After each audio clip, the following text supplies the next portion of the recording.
Hi, and welcome to the No Experience. I'm Cherie No, and today I wanted to talk about 5 Korean versus American language differences. So let's get right into the video.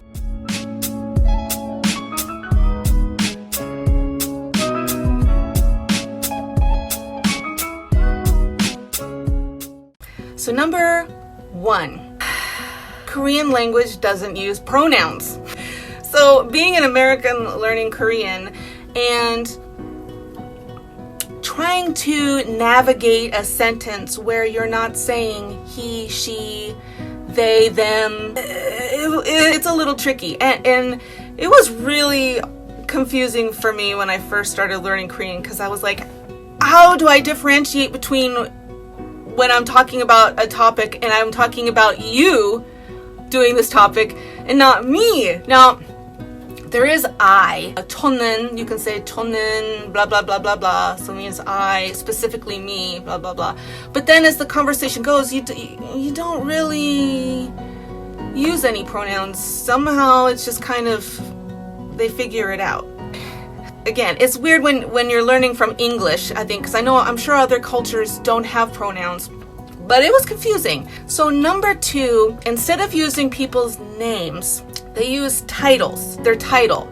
Again, being American, that's a little strange to me too, because even when I'm having a conversation with anyone or about anyone, we use people's first names, and first names, last names, especially first names, we use on a regular basis. It doesn't matter if we're talking about the president to our grandmother. If they're a teacher of any kind, you address them as 선생님.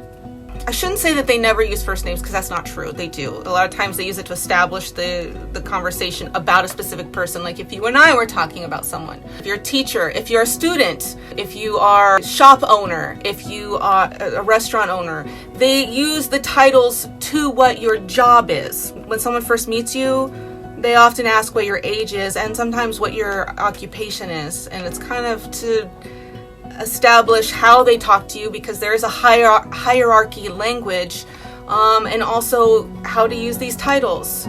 Do I talk to you in 천den말, meaning a higher set of language? Do I talk to you in banma because you're younger than me and so I can talk to you in a more casual language? This is why it's difficult to learn Korean. And like I said, my language skills in Korean is basic. I did pass the TOPIK level 1 test in order to get my my alien registration for Korean. So I'm not speaking from deep experience. And there's many other YouTube videos that you can watch from people who are fluent in both languages that can explain this a little better. So my experience in sharing these videos is just to explain what it's like from someone who has only been learning the language for a couple of years and now lives here, who's trying to adapt to how these languages are spoken. That's all. Okay, number 3, kind of going along with what I talked about titles. This also extends to your family. And I know in America, we also use titles when we speak in American, like we say mom, dad, grandma, grandpa. But that's pretty much it. Even when we're talking about our aunts and uncles, we say what? Uncle Mike, Aunt Sarah. Yeah, those are actually my uncle and aunt, by the way. But that's what we do.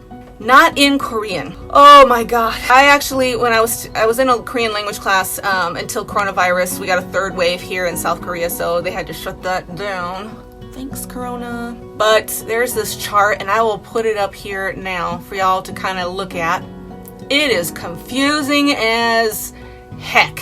If I'm talking to my younger brother, I call him one thing. If my younger sister, I call her one thing. If I'm talking to an older sister, I call her something else. If my brother then wants to talk to me, nobody says, hey, Cherie. My sister would not say Cherie, my name.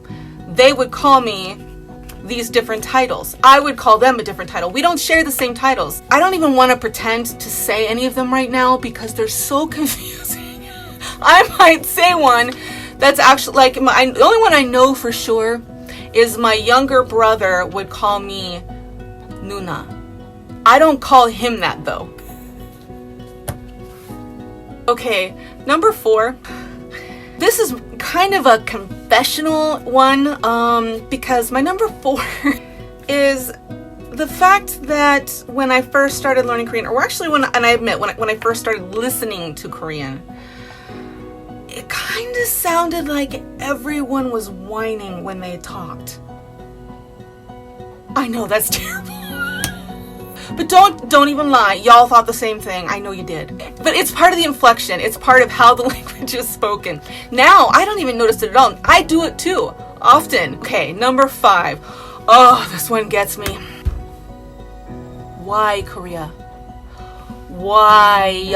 Why do y'all have 2 different number systems? I'm waiting for an answer. It is so confusing. When I use one of them versus the other, I'm not always sure. I know the numbers, most of them, some of them, enough. Okay, so there are 2 number systems. One is called Sino-Korean, which is 1, 2, 3, 4, 5. And then they also have native Korean, which is 하나, 둘, 셋, 넷, 다섯. And on and on and on and on. You want to tell time?